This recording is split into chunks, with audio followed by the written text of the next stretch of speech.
Séparation d'un couple mythique d'Hollywood.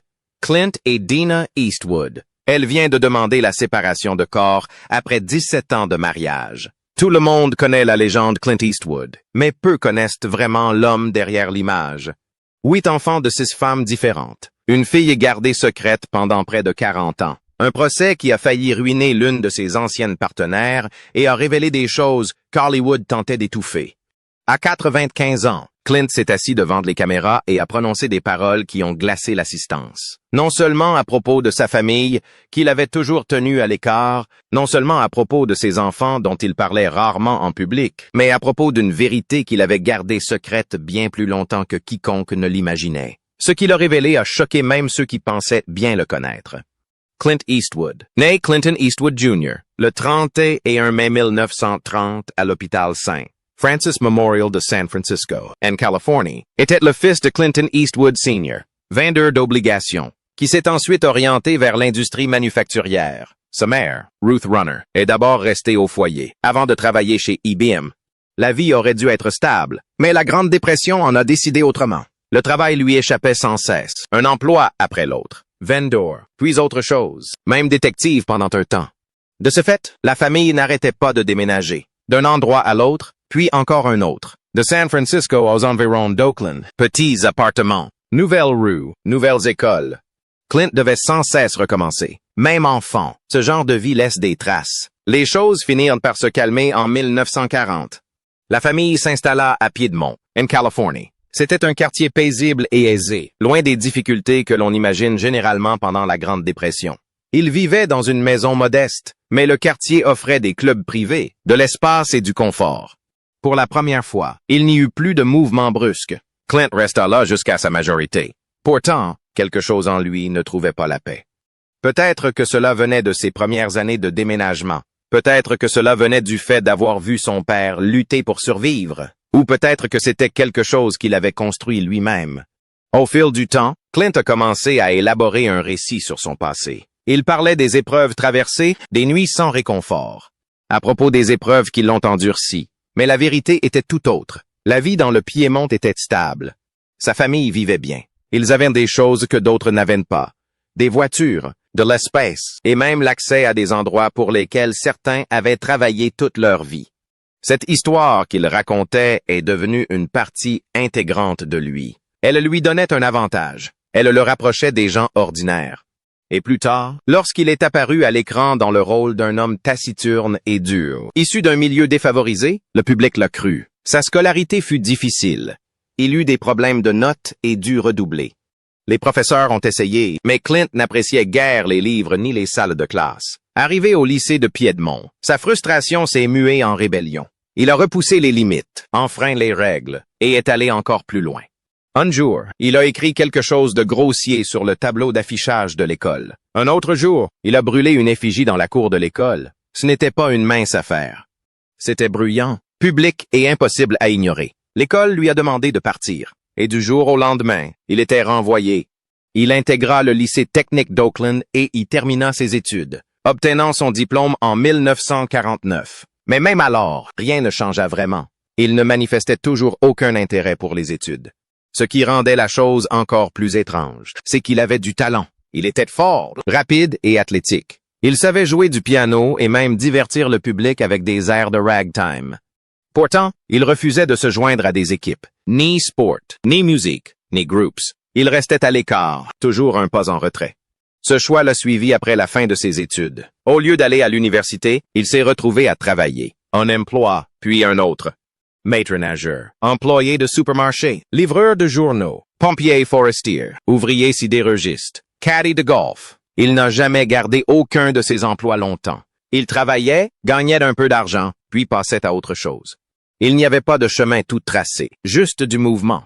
Pendant un temps, il s'est retrouvé en Oregon, à travailler dans une usine de pâte à papier. De longues journées sur l'eau, à manipuler d'énormes grumes, un travail dangereux du matin au soir. Un jour, une pile de bois a failli l'écraser. Il s'en est sorti de justesse. Ce genre d'événement vous marque à jamais. Cela nous rappelle à quel point tout peut frôler la fin. Pourtant, il a continué, sans grand projet, sans avenir clair. Il ne vivait que pour travailler, survivre et entrevoir la douce certitude qu'autre chose l'attendait, même s'il ne pouvait encore la voir. Puis, en 1951, tout bascula à nouveau. Il fut enrôlé dans l'armée américaine pendant la guerre de Corée. Des milliers de jeunes hommes étaient envoyés au combat. Il aurait pu en être de même pour lui, mais il fut affecté à Fort Ord, en Californie, où il travailla comme sauveteur et moniteur de natation au lieu de partir outre-mer. La chance joua un rôle, peut-être même à plusieurs reprises. Cette même année, un événement aurait pu mettre fin à sa vie avant même qu'elle ne commence. Il avait pris place à bord d'un avion militaire qui rentrait à sa base. En plein vol, tout a basculé. Brouillard, carburant presque épuisé, aucun endroit sûr pour atterrir. L'avion s'est abîmé dans les eaux froides du Pacifique, en pleine nuit. Pas de radeau de sauvetage, aucune protection. Clint dut se battre pour sortir de l'eau et nager. Eau froide, obscurity, une distance qui semblait interminable. Il nagea pour sa vie aux côtés du pilote, bravant les vagues et la peur jusqu'à ce qu'ils atteignent enfin le rivage. Quelques heures plus tard, ils furent secourus. Il en parla à peine par la suite. Encore une mauvaise journée, dit-il. À la fin de son service militaire, en 1953, il partit pour Los Angeles presque sans le sou, grâce au GE. Bill, il étudia l'art dramatique. Mais la vie en dehors des cours était difficile. Il creusa des piscines sous un soleil de plomb, conduisit des camions poubelles aux aurores, travailla dans des stations-service et accepta tous les petits boulots qu'il trouvait. Chaque dollar comptait. Chaque jour était source d'incertitude. Parallèlement, il poursuivait une carrière d'acteur. Audition après audition, rejet après rejet, portes fermées encore et encore. Pourtant, il continuait à se montrer. Puis, un jour de 1954, quelqu'un le remarqua. Un réalisateur perçut quelque chose dans sa taille, son visage, sa présence. Ni talent, ni expérience, juste un regard. Cela a suffi pour lui décrocher un contrat avec Universal Studios. L'espoir semblait permis, mais il fut de courte durée. Il obtenait des petits rôles, des rôles insignifiants qui n'avaient quasiment aucune importance. Les critiques n'appréciaient pas son jeu d'acteur. Les dirigeants des studios étaient encore pires. Ils disaient qu'il était trop raide, trop maladroit, trop lent. Ils ont critiqué sa taille, sa voix, même ses dents. Au bout de moins de 2 ans, ils l'ont licencié. Et voilà, il était revenu à la case départ. Sans argent, sans travail stable, sans aucune garantie. On instant, on aurait dit la fin, mais quelque chose avait changé en lui. Les luttes, les échecs, les occasions manquées. Ils avaient commencé à bâtir quelque chose de plus solide. Il n'a pas abandonné. Il est resté dans le combat. À cette époque, il se trouvait à une fête à Malibu. Au début, rien de spécial. Juste une soirée comme les autres. Mais là-bas, il a rencontré des gens importants. Des réalisateurs, des acteurs, des personnalités qui ont marqué l'industrie. Il écoutait plus qu'il ne parlait, observait le fonctionnement des choses, comprenait les rouages du pouvoir à Hollywood. Cette nuit-là ne lui a pas apporté un emploi. Elle lui a apporté autre chose. Une vision plus claire de sa situation et de ce qu'il devait devenir. Peu de temps après, en 1959, il a enfin eu sa chance. Il a décroché le rôle de Rowdy Yates dans une série télévisée intitulée Rawhide. Ce n'était pas chose facile. Même à l'époque, certains doutaient de lui, disant qu'il ne correspondait pas au profil, qu'il n'avait pas l'air crédible, mais il a décroché le rôle. La série a duré des années, épisode après épisode, avec de longues journées dans des conditions difficiles. Elle l'a fait connaître. Des millions de personnes le regardaient chaque semaine. Pourtant, même ce succès avait un prix. Hollywood ne le prenait toujours pas au sérieux. Pour eux, il n'était qu'un cowboy de la télévision. L'apparence de Dirty Harry aurait pu être très différente. Avant même que Clint Eastwood n'embrasse le rôle, le scénario est passé entre les mains de stars bien plus connus.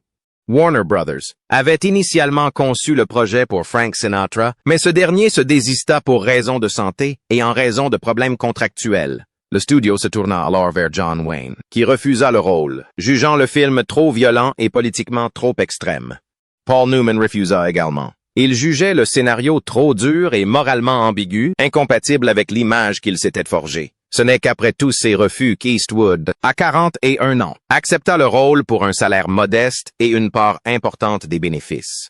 Ce choix a tout changé, car dès lors que Harry Callahan est devenu Eastwood, le personnage a cessé d'être une simple idée de studio et est devenu l'un des flics les plus célèbres de l'histoire du cinéma. À sa sortie en décembre 1971, l'inspecteur Harry a fait l'effet d'une bombe. Il a débarqué en plein ouragan.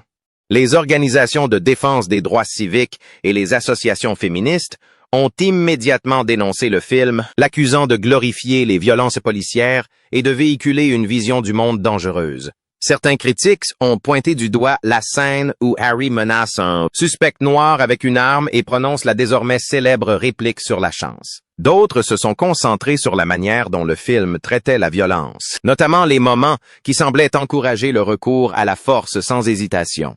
Les avis étaient partagés quant au caractère captivant ou repoussant du film, à son audace ou à son imprudence, mais ces réactions négatives n'ont pas nui à son succès commercial. Au contraire, elles l'ont favorisé. Le film, dont le budget s'élevait à environ 4 millions de dollars, a rapporté près de 36 millions de dollars aux États-Unis lors de sa première exploitation. L'indignation suscitée a donné à la question une ampleur, une intensité et une urgence accrues, et Eastwood en a tiré une leçon importante. La controverse pouvait être tout aussi lucrative que les éloges. À la même époque, Eastwood continuait de prouver qu'il prenait des risques sur les plateaux de tournage, comme dans la vie. En 1975, il écrivit, réalisa et interpréta le rôle principal dans La sanction de Liger, un thriller de montagne axé sur le danger, l'espionnage et l'épreuve physique. Souhaitant que les scènes d'escalade paraissent authentiques, il insista pour tourner sur la véritable face nord de Liger, en Suisse, l'une des parois rocheuses les plus redoutées au monde. Ce choix conféra au film un danger bien réel, mais il engendra également une véritable tragédie. Durant le tournage, un alpiniste britannique, membre de l'équipe de tournage, nommé David Knowles, a été tué sur le coup par la chute d'un rocher, sous les yeux de tous. Ce n'était pas une mort fictive, c'était réel, instantané et tragique. La production fut interrompue, le choc se propage au sein de l'équipe, et lorsque le tournage reprit, la perte de Knowles demeura une plaie ouverte pour tous. Le film final portait en lui le souvenir de Knowles, et toute cette expérience devint l'un des exemples les plus frappants de la façon dont la quête de réalisme d'Eastwood pouvait mener un plateau de tournage sur un terrain véritablement dangereux. Des années plus tard, la rupture entre Eastwood et Sandra Locke devint l'une des batailles publiques les plus sordides de sa vie. En 1989, après leur rupture, un arrangement juridique discret fut mis en place. Sur le papier, il semblait être une aide précieuse, mais il se révéla par la suite bien plus sinistre. Un contrat avec Warner Brothers garantissait à Locke 3 ans de financement pour la réalisation de ses projets. Elle obtint ainsi des fonds, un espace de bureau et même une place de parking. En apparence, il s'agissait d'une tentative généreuse pour l'aider à aborder la suite de sa carrière, mais la promesse était vaine. Elle a proposé plus de 30 projets, et tous ont été refusés. Sa carrière de réalisatrice, qui avait pourtant été prometteuse après Rat Boy et Impulse, s'est enlisée. Il s'est avéré par la suite que toute l'opération avait été secrètement financée par Eastwood grâce à un remboursement occulte lié à Impitoyable, sans que Locke ni ses avocats ne soient mis au courant de toute la vérité. Dès qu'elle a compris ce qui s'était passé, elle a porté plainte pour fraude et rupture de contrat. Son avocat a qualifié cela de trahison suprême. Des dirigeants de Warner ont témoigné. Eastwood a admis avoir dissimulé le financement. Dès le 2e jour des délibérations du jury, en septembre 1996, le vote semblait fortement défavorable à son égard. Avant le verdict final, l'affaire s'est réglée à l'amiable pour un montant non divulgué. Mais le mal était fait. Le tribunal avait déjà levé le voile sur la vérité. Et une fois le rideau levé, tout le reste a déferlé. L'affaire de pension alimentaire pour conjoint de fait, déposée en 1989, avait déjà exposé des détails privés au grand jour. Elle a révélé la durée de leur relation, leur film commun et à quel point la carrière de Locke était devenue indissociable de l'influence d'Eastwood. Des accusations de contrôle, d'humiliation et de dépendance affective ont été portées. Les histoires d'écoute téléphonique, de remarques cruelles et de décisions relatives à la reproduction ont alimenté la presse à scandale. Puis, la plainte pour fraude qui a suivi a rendu la situation encore plus insupportable. Car désormais, le débat ne portait plus seulement sur le fait qu'il l'avait quitté, mais aussi sur le fait qu'il avait bloqué son avenir. Les journaux et les magazines à potins s'emparaient du moindre détail. L'histoire, loin d'être une simple rupture entre célébrités, est devenue un exemple bien plus flagrant de la manière dont des hommes puissants pouvaient façonner la vie et la carrière des femmes qui les entourent. Bien avant que la société ne dispose d'un langage public plus incisif pour dénoncer ce type de comportement, l'affaire Locke l'exposait déjà dans des détails douloureux. Parallèlement, la vie privée d'Eastwood se fragmentait encore davantage. Alors qu'il vivait encore avec Locke à la fin des années 80, il entretenait également une relation avec l'hôtesse de l'air Jocelyn Reeves. De cette union sont nés 2 enfants, Scott en 1986 et Catherine en 1988. Leurs actes de naissance ne mentionnaient pas le père, et le secret qui les entourait a renforcé l'impression qu'Eastwood menait une double vie. Locke n'en a pris pleinement conscience que bien plus tard, par le biais de rumeurs, d'articles de presse à sensation et d'un nombre croissant de révélations. Une autre relation est alors entrée en scène. Eastwood a commencé à fréquenter l'actrice Frances Fisher aux alentours de la sortie de Pink Cadillac en 1988. Cette liaison fut révélée au grand jour au début des années 90 et Fisher donna naissance à leur fille Francesca en 1993. Mais même cette relation ne dura pas. Elle s'effondra sous le poids de nouvelles trahisons, de nouvelles révélations et finalement de l'attention renouvelée portée à Dina Ruiz, la femme qu'Eastwood épouserait en 1996.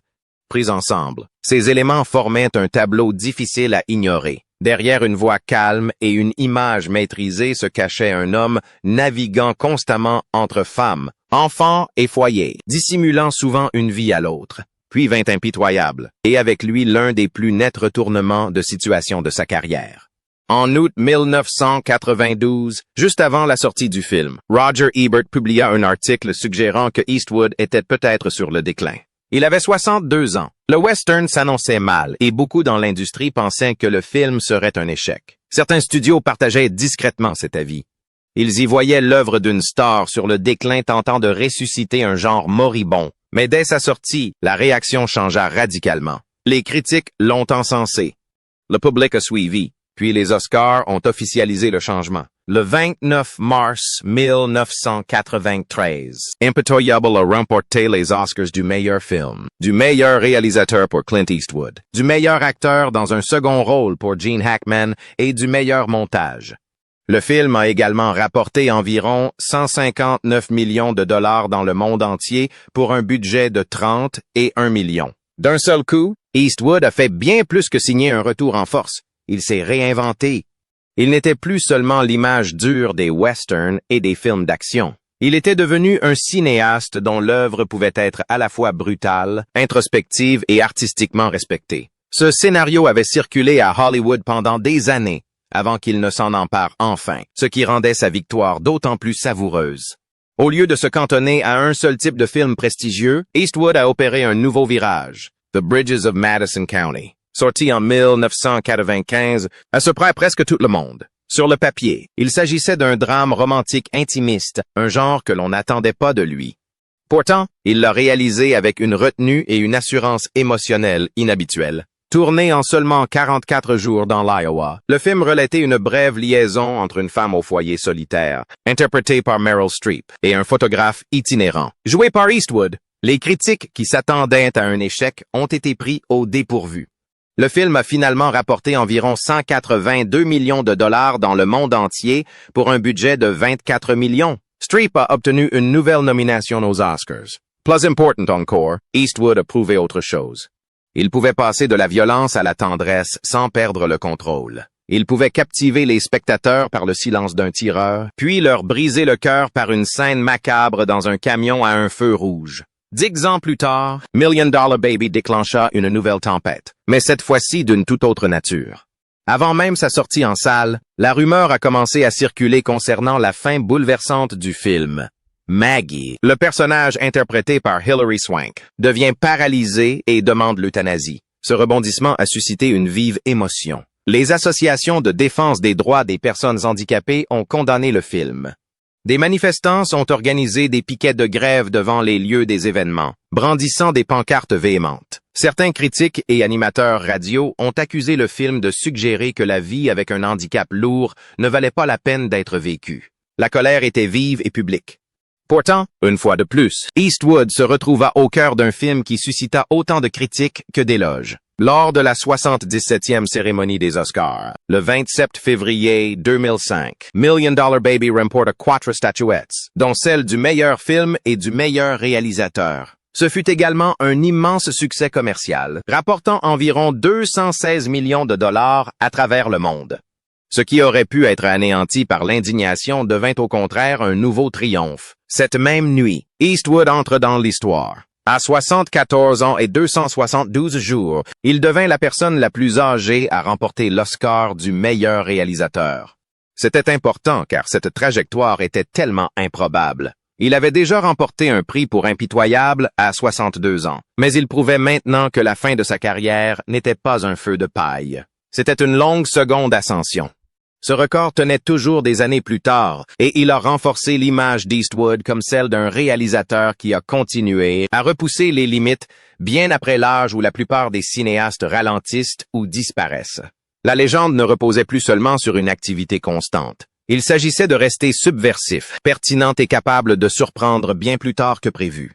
Alors que sa carrière était couronnée de succès, sa vie familiale restait complexe et exposée au public. Sophie LaFrancesca, née en 1993 de son union avec Francis Fisher, a grandi sous les feux des projecteurs, plus que certains de ses autres enfants, et a ensuite accédé à la notoriété grâce à la télé-réalité et à la couverture médiatique. Pourtant, elle ne représentait qu'une facette d'une famille bien plus vaste. Au fil du temps, le public a découvert l'ensemble des enfants d'Eastwood, issus de multiples relations. Il y avait Laurie, dont l'existence est restée secrète pendant des décennies. Puis Kimber, Kyle, Allison, Scott, Catherine, Francesca et Morgan. Des mères différentes, des chronologies différentes et des années de secrets ou d'aveux partiels ont alimenté la presse à scandale pendant des décennies. Chaque nouvelle révélation venait s'ajouter au même tableau. Un cinéaste de génie dont la vie personnelle n'a jamais cessé de déborder du cadre. Son image publique a connu un autre tournant inattendu en 2012. Et cette fois, cela n'avait rien à voir avec un film. Le 30 août, lors de la Convention nationale républicaine à Tampa, Eastwood est monté sur scène et a prononcé un discours improvisé et étrange face à une chaise vide censée représenter le président Barack Obama. Son intervention, qui devait être brève, s'est prolongée et a divagué de manière à déconcerter une grande partie du public. Le phénomène est rapidement devenu viral. Les mèmes se sont répandus comme une traînée de poudre. Les hashtags ont explosé. La chaise vide a fait sensation ce soir-là, éclipsant même le discours pourtant crucial de Mitt Romney. Plus tard, Eastwood a déclaré que toute la scène était improvisée et volontairement atypique. Il l'avait conçue presque comme une performance, quelque chose de théâtral et d'original. Mais dans les cercles politiques, la colère grondait. Ce qui devait être un moment solennel de la convention se transforma en spectacle, et le style décontracté et improvisé d'Eastwood suscita plus de questions que d'applaudissements. Peu après, son mariage avec Dina Ruiz commença également à se déliter publiquement. Ils s'étaient mariés en 1996 et avaient eu une fille, Morgan, la même année, fin 2012 et début 2013. Les articles décrivaient une distance émotionnelle croissante, des tensions grandissantes et Dina se confiant à Scott Fisher, un ancien joueur de basket et vieil ami. Des photos du couple ont alimenté la polémique, et le divorce est devenu un sujet de tabloïd presque instantanément. Le mariage s'est officiellement terminé en 2014, mais les rumeurs et les bruits de couloir avaient commencé bien plus tôt, la presse interprétant chaque apparition et chaque bruit comme un signe de plus de son effondrement. À ce moment-là, l'image d'Eastwood était depuis longtemps partagée entre légendes disciplinées et hommes privés chaotiques, et la rupture avec Dinah a maintenu ces deux facettes sous les feux des projecteurs. Au milieu des années 2020, une chose était claire. L'histoire familiale d'Eastwood était devenue trop vaste et complexe pour correspondre à l'image lisse et idyllique qu'il projetait autrefois. On disait souvent qu'il était père de 8 enfants de 6 femmes différentes, même si ses biographes ont laissé entendre que le nombre exact ne serait jamais tout à fait connu. Cette incertitude en dit long. Au fil des ans, l'existence des enfants a été révélée au public par fragments, certains connus de tous, d'autres cachés, certains confirmés seulement plus tard. Laurie, née en 1954, est restée secrète pendant des décennies. Kimber était le fruit de sa liaison avec Roxanne Tunis. Kyle et Allison étaient issus de son mariage avec Maggie Johnson. Scott et Catherine étaient les enfants de Jocelyn Reeves. Francesca était l'enfant de Francis Fisher. Morgan était le fils de Dina Ruiz. Sandra Locke, malgré leur longue relation, n'eut pas d'enfant avec lui. L'arbre généalogique officiel continuait de s'agrandir et chaque branche recelait sa propre histoire. Même nonagénaire, Eastwood a continué à travailler d'une manière qui ne manquait pas de susciter l'étonnement lorsqu'il a réalisé Juror numéro 2 en 2023 et 2024. Il est devenu le réalisateur le plus âgé à avoir jamais dirigé un film d'un grand studio. Il avait 93 ans. Le tournage lui-même était empreint d'une atmosphère tendue, car des rumeurs circulaient concernant de brèves interruptions liées à des problèmes de santé. Les membres de l'équipe se présentaient et se voyaient parfois annoncer que le tournage n'aurait pas lieu ce jour-là.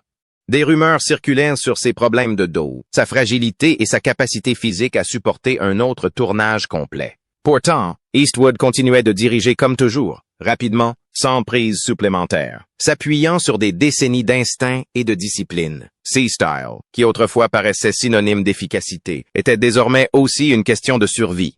Juror Number 2 a cessé d'être un film comme les autres. Il a commencé à ressembler à une course contre le temps lui-même. Le traitement réservé au film par l'industrie cinématographique a ajouté une dimension supplémentaire à la tristesse. Lors de sa sortie en salle en novembre 2024, Warner Brothers n'a accordé qu'une diffusion très limitée à Juror numéro 2, sur seulement 28 à 35 écrans à travers le pays. Pour un film de studio réalisé par Clint Eastwood, sa diffusion fut incroyablement limitée. Beaucoup y virent un échec plutôt qu'une sortie en salle. Au lieu de miser sur le bouche à oreille pour faire parler du film, sa distribution fut si confidentielle que la plupart des spectateurs ignoraient son existence. Certains affirmaient que le studio cherchait à protéger Eastwood de l'humiliation d'un échec commercial plus large. D'autres y voyaient un manque de respect, une mise à l'écart discrète de l'un des cinéastes les plus importants avec lesquels le studio ait jamais collaboré. Quoi qu'il en soit, le résultat fut étrange et amer. Un homme qui venait d'entrer dans l'histoire en réalisant son premier film à 93 ans livra un long métrage achevé pour voir le studio le traiter comme un objet à cacher. Et le chemin pour le terminer avait déjà été semé d'embûches. La production fut interrompue par la grève de la SAG-AFTRA en juillet 2023, alors que le tournage n'était que partiellement terminé. Le tournage a dû s'arrêter. Le planning a été chamboulé. Pour un jeune réalisateur, ce retard aurait été très frustrant. Pour Eastwood, la situation était plus pesante. On se demandait ouvertement s'il serait en mesure de reprendre le travail une fois la grève terminée. Lorsque la production a finalement redémarré, l'équipe a dû retrouver son élan sous une pression accrue et avec moins d'incertitude. Ce rythme saccadé donnait au film des allures d'adieu. Non pas qu'Eastwood l'ait annoncé ainsi, mais les circonstances qui l'entouraient rendaient la fin du film dramatique en soi. Puis, en 2025, même ses paroles devinrent source de confusion. Un journal autrichien a publié ce qui semblait être une interview inédite d'Eastwood, aujourd'hui âgé de 95 ans, truffé de remarques acerbes sur le vieillissement, les suites et le Hollywood contemporain. Les citations se sont rapidement propagées sur les sites d'actualité et les réseaux sociaux. On y a vu la preuve qu'Eastwood était toujours aussi actif, qu'il continuait de railler l'industrie et qu'il préparait encore de nouveaux projets. Mais il a riposté. Le 1 juin 2025, il a déclaré à Deadline que l'interview était entièrement fausse et qu'il n'avait jamais parlé au journal. Par la suite, il est apparu clairement que la publication avait assemblé d'anciens commentaires et les avait présentés comme une nouvelle conversation. Ce qui avait commencé comme une simple citation s'est transformé en un véritable fiasco international de désinformation. Même à 95 ans, Eastwood était encore suffisamment célèbre pour qu'une fausse interview fasse le tour du monde avant que la vérité n'éclate. Cet âge, bien sûr, pèse désormais lourdement sur tout. Eastwood a fêté ses 95 ans le 30 et 1 mai 2025, dans une véritable déclaration faite plus tard dans l'année, tout en rejetant la fausse interview. Il a confirmé avec ironie que, oui, il avait bien 95 ans. C'était une phrase courte, mais qui avait du poids. À ce moment-là, la mortalité n'était plus un sujet lointain qui planait autour de lui. Elle était au cœur de toutes les conversations publiques. Et pourtant, il refusait toujours l'idée que sa vie en était finie. Il a clairement indiqué qu'il n'était pas à la retraite. Il a insisté sur le fait qu'il travaillait toujours. Même maintenant, il semblait refuser de laisser le temps décider de sa fin. Cette obstination a toujours coexisté avec une autre vérité. Il a vécu assez longtemps pour survivre à nombre de ceux qui l'ont jadis accompagné. Les pertes remontent à plusieurs décennies. L'un des premiers disparus fut Eric Fleming, de la série Rawhide, décédé en 1966, importé par les flots d'une rivière au Pérou. Fleming avait joué un rôle majeur dans les débuts d'Eastwood à la télévision, et sa mort fut l'un de ces moments qui le marquèrent profondément au fil des années. Avec l'âge, la liste des partenaires, collaborateurs et amis disparus ne cessa de s'allonger. Survivre assez longtemps pour devenir une légende signifie aussi survivre assez longtemps pour porter de nombreux fantômes.